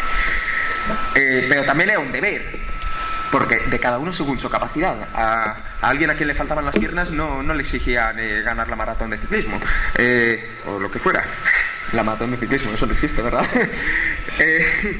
Pero de cada uno según su capacidad, pero a cada uno según su trabajo. Hay constituciones en las que llegó a plasmarse: el que no trabaja no come. Eso en la Constitución de Hungría del 49 lo ponía. A mí es un principio que me encanta. Aquí habría que hacerlo también: el que no trabaje luego no va a comer. Pero bueno, entonces se aseguraba el deber y el derecho a trabajar. Pero no solo estaba el trabajo por obtener un salario, porque, como hemos dicho, el trabajo también tenía una plena función social. Había unos beneficios del trabajo que se reinvertían en la sociedad. Entonces algo que se impulsó fue también el trabajo voluntario. Evidentemente, puesto que era trabajo voluntario, no se obligaba a la gente a hacerlo, pero este trabajo voluntario era una expresión de conciencia. La clase trabajadora concienciada aportaba su trabajo para el desarrollo colectivo, y esto lo vemos en diferentes manifestaciones. Lo vemos en los sábados rojos de comienzos de la Revolución Rusa, y lo vemos en los movimientos estajanovistas. Haciendo el breve inciso, estajanovismo viene de un señor llamado Stajanov, que junto con su equipo de trabajo extrayeron en un día 14 veces más de lo que deberían haber extraído de mineral. No sé si a carbón, creo que a carbón, pero bueno, de un mineral. ¿Por qué lo hicieron? Porque les dio la gana, porque tenían una conciencia elevada de clase y dijeron: tenemos que apoyar al socialismo con nuestro esfuerzo, y pudieron sacar 14 veces más de lo que se calculaba que podían sacar con su esfuerzo. Esto, por supuesto, era voluntario. A los trabajadores se les decía, tenéis que sacar esto, y lo que sacase a mayores 14 veces más, evidentemente era voluntario, pero era una expresión de conciencia. Y bueno, el trabajo voluntario ha persistido de formas diversas en todos los estados socialistas. También había otra cuestión, lo que se llamó la emulación socialista. Esto es un principio del que habló Lenin ya y que se puso en práctica en la Unión Soviética de manera muy experimental y luego ya con unos resultados más claros en los estados socialistas, y que planteaba, en el capitalismo,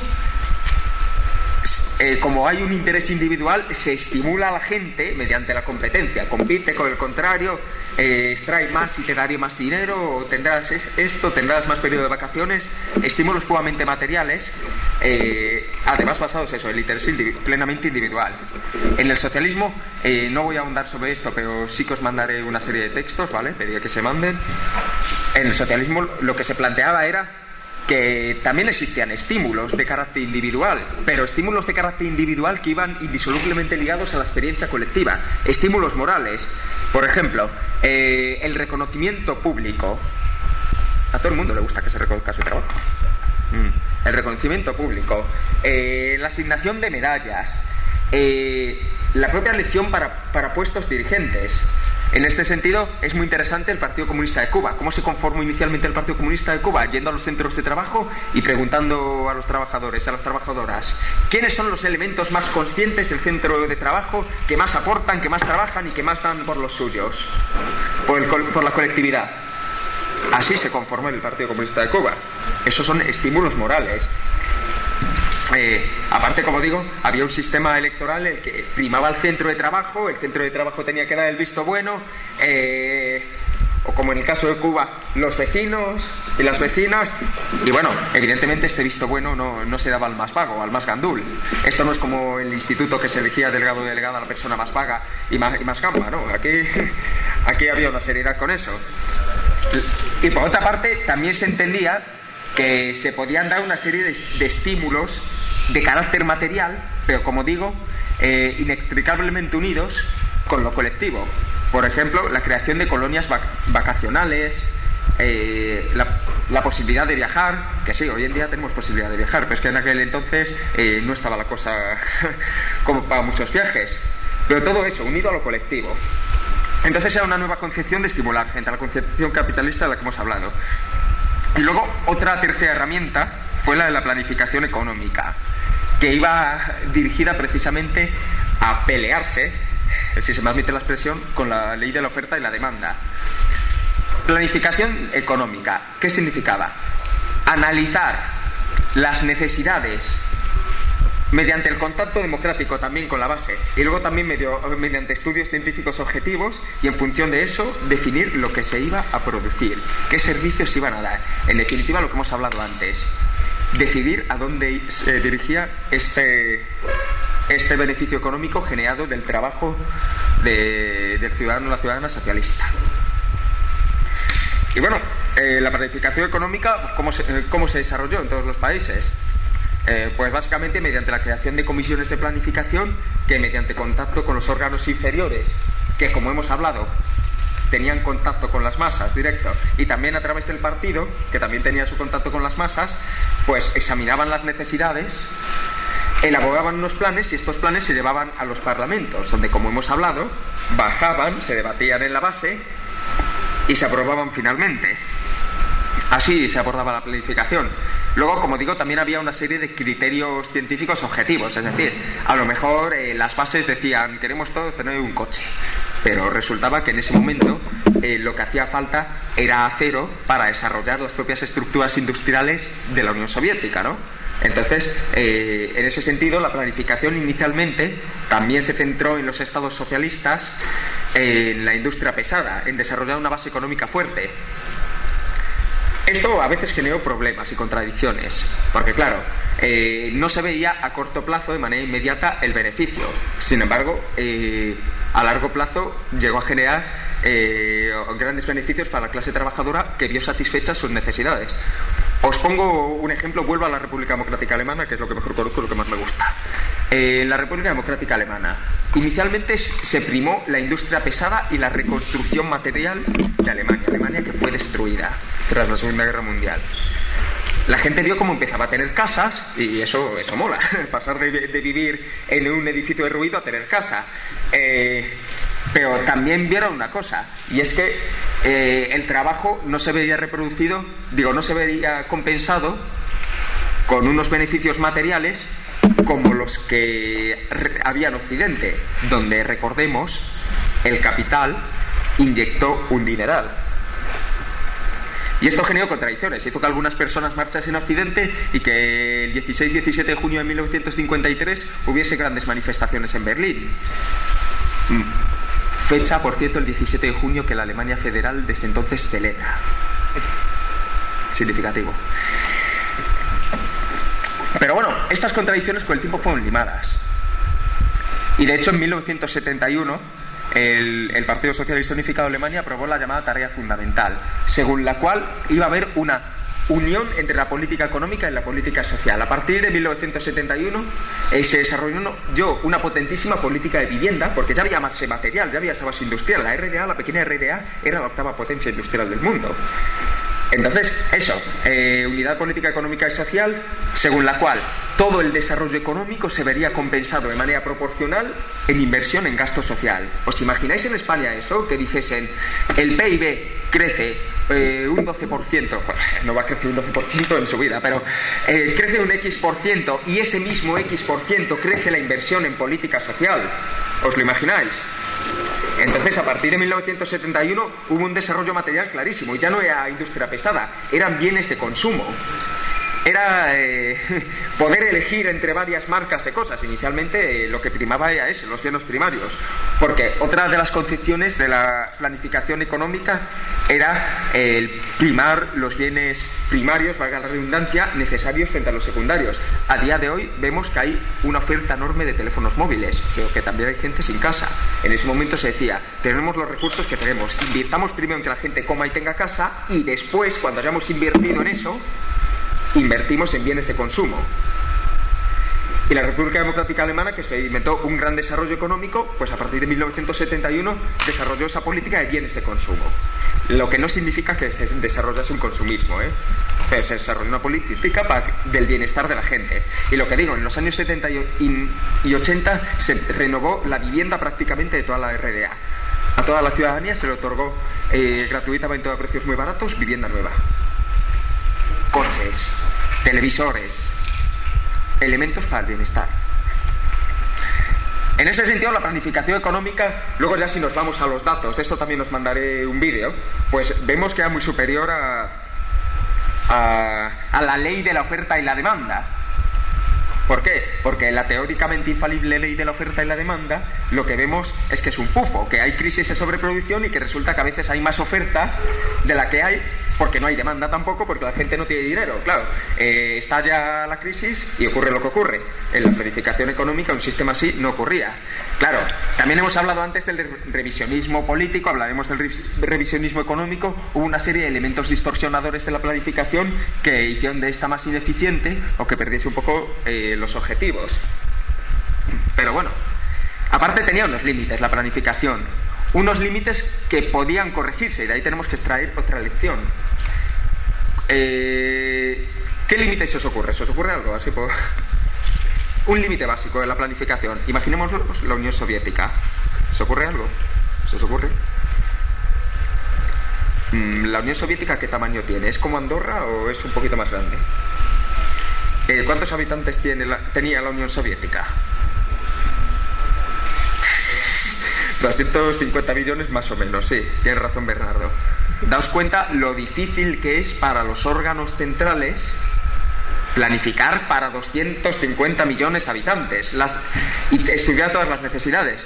En ese sentido también hubo procesos de descentralización. Lo que pasa es que eso, con la política del revisionismo económico, pues a veces se descentralizó, luego se recentralizó. En época de Khrushchev se eliminaron un montón de ministerios centrales que fueron sustituidos por consejos económicos en las regiones y se descentralizó un montón. ¿Qué significó esta descentralización? Por un lado, un aumento de la burocracia, hay que decirlo, pero por otro lado, una mayor capacidad para conocer las necesidades de la base y un desarrollo de los bienes de consumo. Entonces, bueno, son límites, pero son límites salvables. La planificación no lleva a la crisis de sobreproducción, porque la planificación se basa en las necesidades. Puede haber errores, puede haber fallos, puede haber incluso pufos, y esto se dio mucho, estas burocracias que falsearon datos, pero desde luego la planificación estructuralmente nos lleva a la crisis. Vale, brevísimamente, formas económicas del socialismo en el campo y en la industria. En el campo, tres formas principales quiero señalar. Hubo muchos experimentos. Las granjas estatales, los sovkhozes, era como las empresas estatales. Quienes trabajaban ahí eran trabajadores, clase trabajadora del campo, pero clase trabajadora que recibían un salario a cambio de producir X. Era una vida asegurada. Pero por otra parte se entendía que en el campo era necesario primar la participación colectiva, que era donde era más necesario, porque bueno, al fin y al cabo lo que se pretendía era acabar con el Estado, que el Estado se extinguiese, y si en el campo se desarrollaba una conciencia de clase, pues bueno, se podía dar este tipo de pasos. Entonces, bueno, granjas estatales no hubo en todos los países socialistas. Por ejemplo, en la RDA no hubo. Sí que hubo en la URSS. En Polonia creo que tampoco hubo. Granjas colectivas. Aquí está lo más interesante. La colectivización, como sabéis, fue desarrollada en los años 30. Y aquí tenemos uno de los grandes mitos del anticomunismo. Que como bien dice un autor no comunista ni procomunista llamado Moshe Lewin, el anticomunismo no deja de ser ideología política reaccionaria camuflada de análisis científico. Es decir, una cosa es la historiografía liberal y otra cosa el anticomunismo. Y el anticomunismo ha desatado el mito del Holodomor. Holodomor se llama, sí, siempre me baila ahí una letra. La gran hambruna de Ucrania. Hambruna que dicen fue obra y gracia de Stalin. El malvado Stalin, además de desayunarse un niño cada mañana, un día decidió matar a varios millones de personas en Ucrania, porque sí. Eso es lo que se dice. ¿Cómo fue el proceso de colectivización? Durante la época de la NEP, la nueva política económica impulsada por Lenin, que tenía como finalidad no relanzar la economía, como si el capitalismo fuera bueno para relanzar la economía, no relanzar la economía como se nos ha enseñado en los libros de texto, sino favorecer una primaria acumulación de capital que luego pudiera ser nacionalizada por el Estado.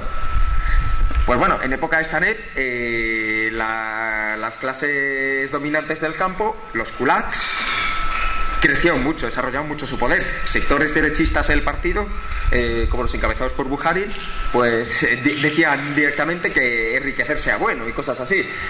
Pues bueno, en los años 30 se decidió abordar esta construcción del socialismo en plenitud y colectivizar la agricultura en el campo.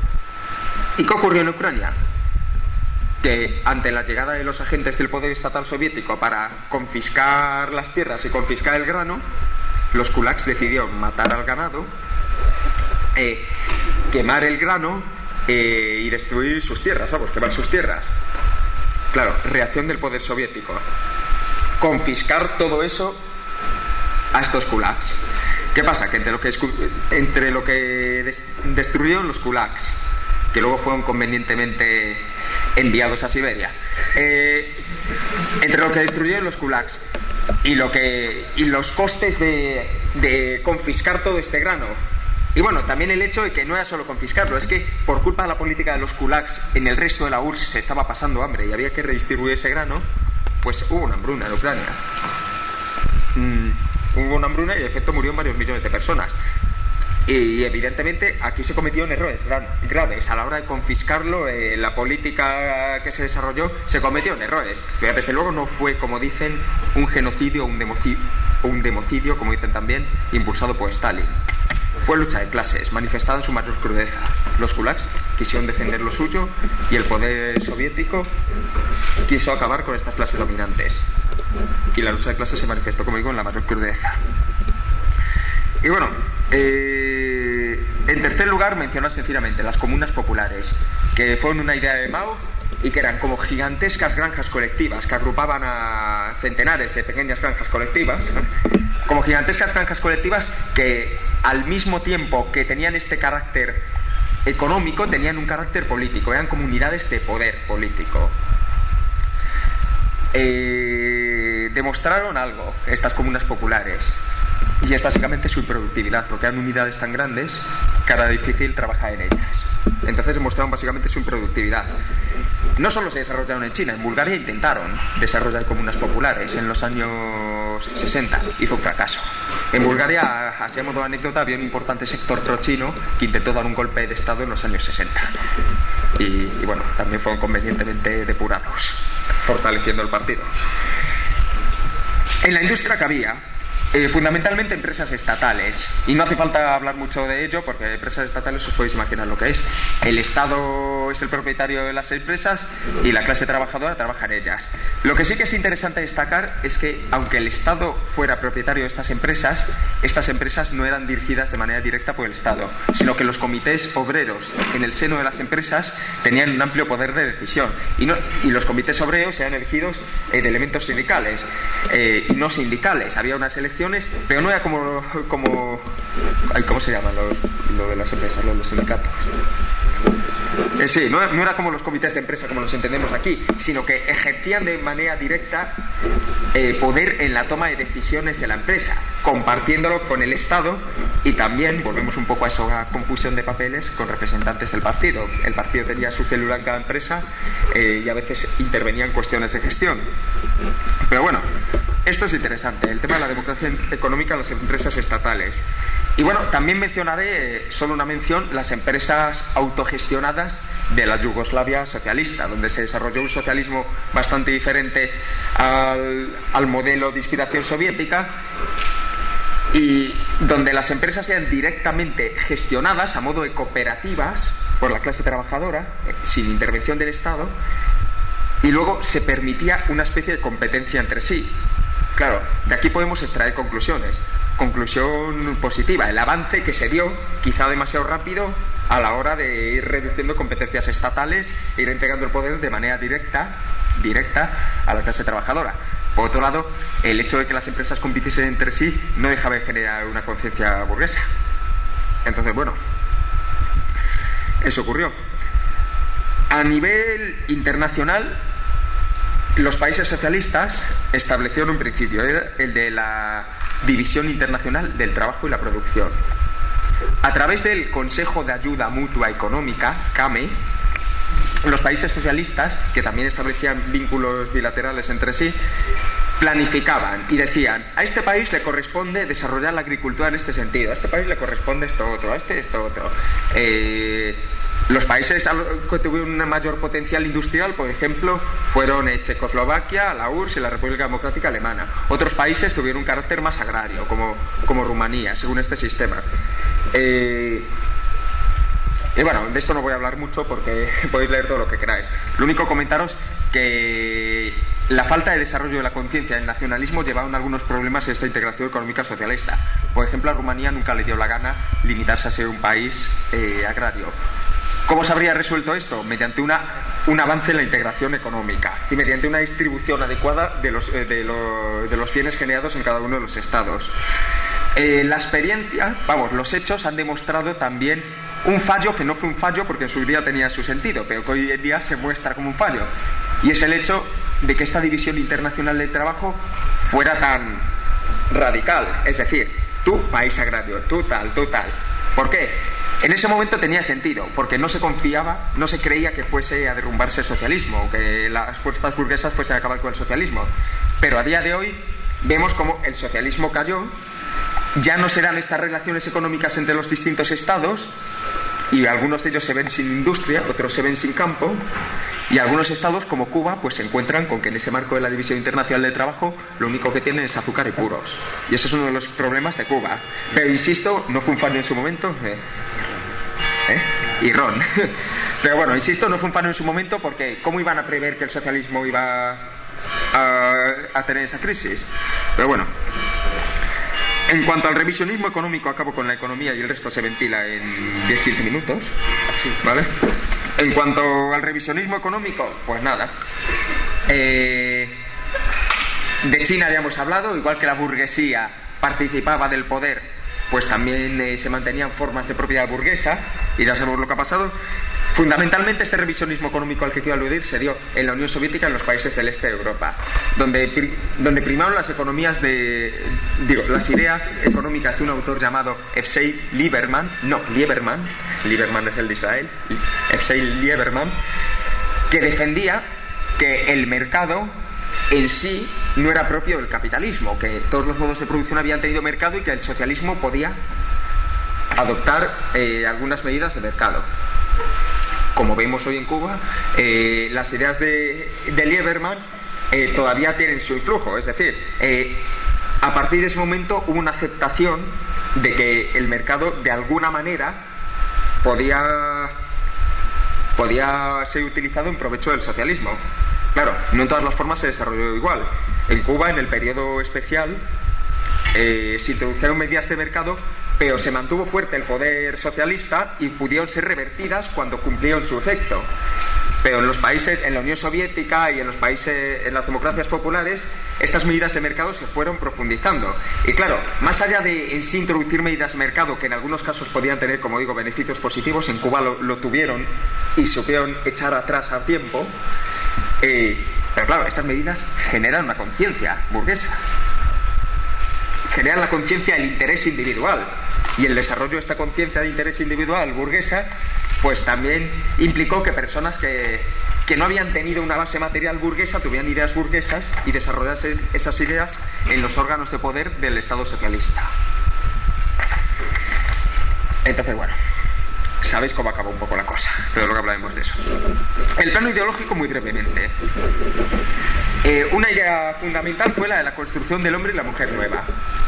¿Qué significaba esto? El hombre y la mujer nueva no es una abstracción teórica, no es algo decir, vamos a cambiar al Homo sapiens por el Homo socialistus. No. El hombre y la mujer nueva lo que venía a significar era cambiar la mentalidad para que el ser humano se implicase de lleno en el desarrollo colectivo, lo que hemos hablado, la conciencia socialista. Un argumento que se dice mucho contra el comunismo es que el comunismo es impracticable porque el hombre es como es. Recurren a Hobbes, el hombre es un lobo con el hombre, un lobo para el hombre. Y lo que dicen es que el ser humano es egoísta por naturaleza. Nosotros y nosotras dejamos eso. El capitalismo y la propiedad privada es la que ha hecho al ser humano egoísta. Es la que ha hecho que prime el interés individual. No existió en su día un comunismo primitivo. Los problemas nacieron cuando llegó la propiedad privada.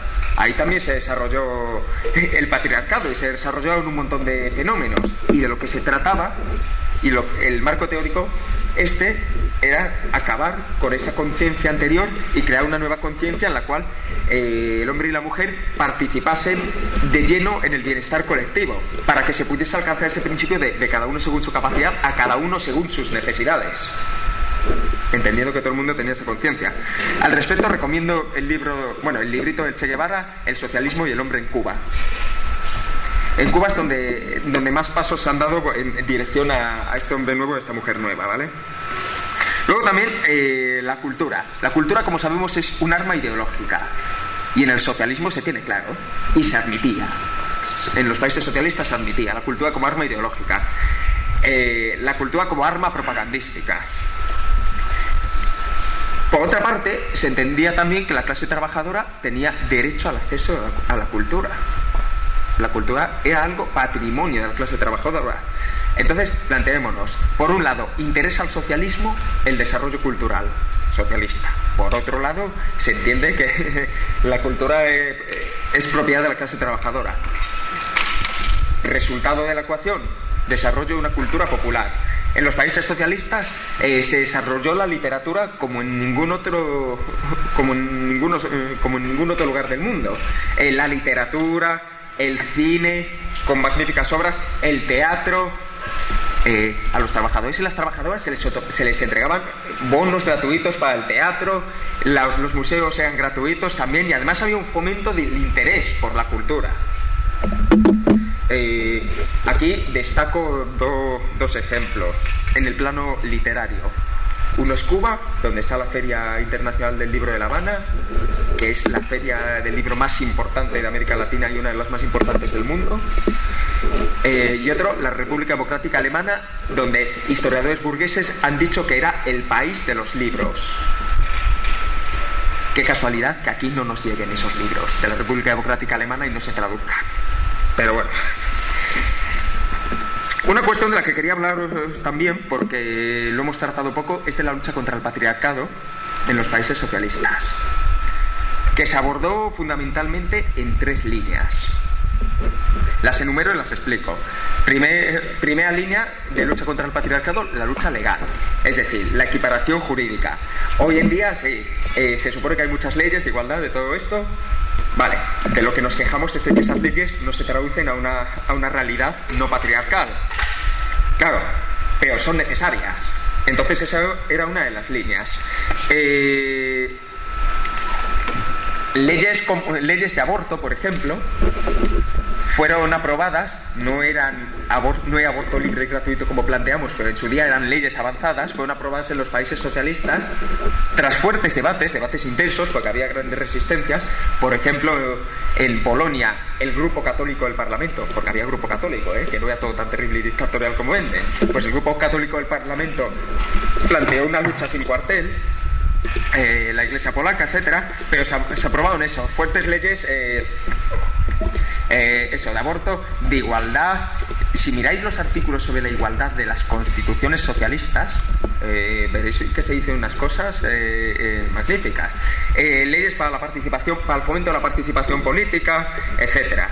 Bueno, equiparación jurídica del hombre y de la mujer, y establecimiento de un marco jurídico adecuado para la desaparición del patriarcado. Pero lo que decimos siempre, la ley, si no hay unas condiciones materiales, no vale. Entonces también hubo una política de creación de condiciones materiales para la emancipación de la mujer respecto a la opresión que ejerce sobre ella el hombre. Política de guarderías, política de pleno empleo, de discriminación positiva del empleo. Sí que hubo algunas medidas, no se desarrollaron mucho, pero sí como medidas el socialismo a favor de la mujer. Política de maternidad. Una serie de políticas que lo que favorecieron fue que las mujeres tuviesen plena inserción en el mundo laboral y tuviesen plena capacidad para participar en órganos políticos. Evidentemente, los avances no fueron todos los deseables. Eso se ve, por ejemplo, del hecho de que tras el triunfo de la contrarrevolución siga habiendo patriarcado y no haya desaparecido. Pero bueno, se crearon condiciones materiales. Los países socialistas fueron donde más pronto en el mundo se dio la inserción de la mujer en el mundo del trabajo, porque eso, había condiciones materiales. La mujer no tenía por qué quedarse en casa cuidando a los niños, porque el Estado proporcionaba guarderías, sistemas de gente que trabajase en el hogar, etcétera, para que las mujeres pudieran trabajar. Y eso, se favorecía directamente el trabajo de la mujer. Como digo, los avances no fueron los que nos hubiera gustado, pero bueno, hubo avances notables. Y en tercer lugar, la política de empoderamiento de la mujer. La ley asignaba la igualdad, se creaban unas condiciones económicas. Entonces el siguiente paso era dar a la mujer un papel real en la toma de decisiones colectivas y en el desarrollo del socialismo, que la mujer fuera tan importante como los hombres. Lo que pasa es que también se analizaba,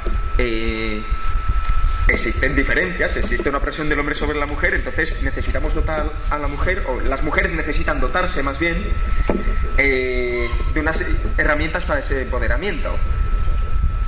En los parlamentos, en los órganos políticos hubo una notable presencia de mujeres, pero no fue la que hubiera sido deseable. Entonces lo que sí que se impulsó fue la creación de asociaciones de mujeres en todos los estados socialistas, uniones de mujeres, que venían a ser con la comparativa tirada de los pelos, como nuestras comisiones de mujeres analizaban la realidad de la mujer en los estados socialistas y planteaban políticas, y además en esta política de frentes de masa de organizaciones sociales de la que he hablado antes, pues las asociaciones de mujeres tenían una participación destacada. Entonces, en los parlamentos de los países socialistas había grupos parlamentarios formados por las asociaciones de mujeres que planteaban directamente esto, las luchas feministas.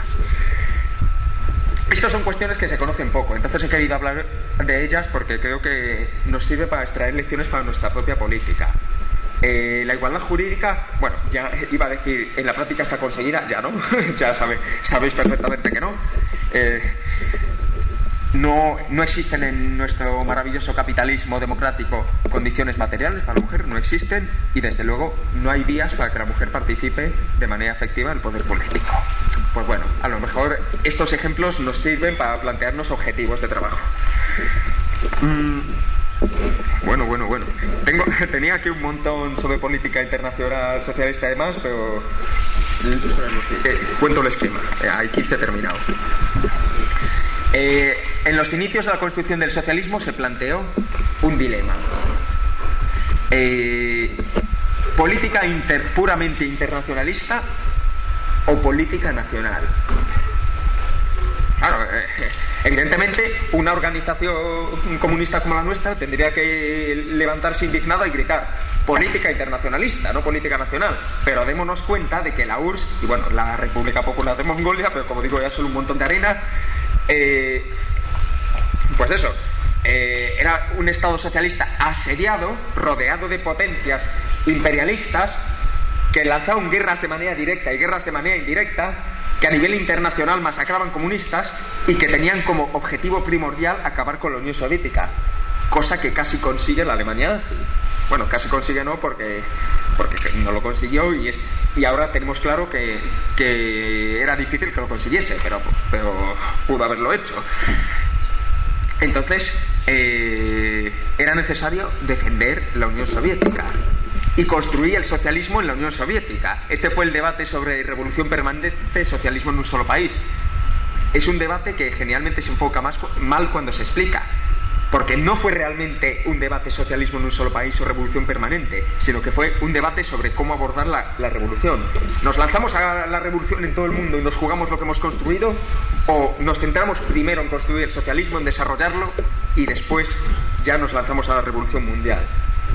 Y bueno, como digo, fue un debate mal enfocado, y lo han demostrado los hechos, porque cuando la URSS fue una potencia, la URSS se implicó de lleno en la construcción socialista. De las relaciones con el mundo capitalista pensaba hablar, pero no voy a hablar, eso sí que es luego en el descanso o en la comida.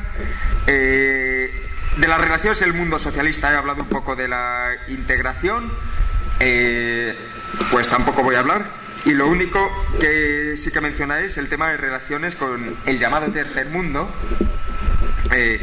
expresión que podemos cuestionar, pero que explica, creo que entendéis perfectamente lo que quiero decir, y con los países no alineados.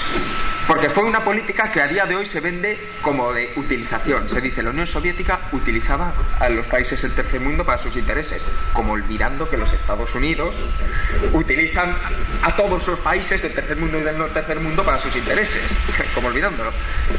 Lo cierto es que los países socialistas, no solo la Unión Soviética, por ejemplo, la pequeña Cuba, la no alineada Cuba, bueno, que era país socialista, pero estaba el movimiento de los no alineados, apoyó en su día mediante tropas las luchas en África, y apoya hoy en día mediante médicos el desarrollo popular en América Latina. Pues bueno, es un claro ejemplo de política internacionalista, y la URSS y demás países también ejercieron esa política internacionalista. Y también quiero hoy mencionar un pequeño mito, bueno, un gran mito, y es el de la invasión soviética de Afganistán. La URSS no invadió Afganistán.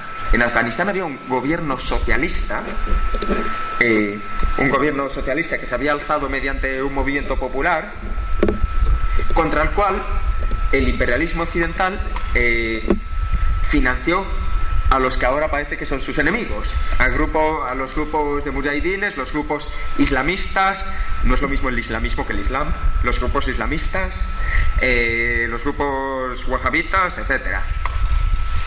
Claro, ¿qué pasa? Que estos grupos se alzaron contra el poder socialista de Afganistán, desarrollaron una guerra y el gobierno legítimo socialista de Afganistán pidió a la Unión Soviética ayuda y la Unión Soviética envió sus tropas.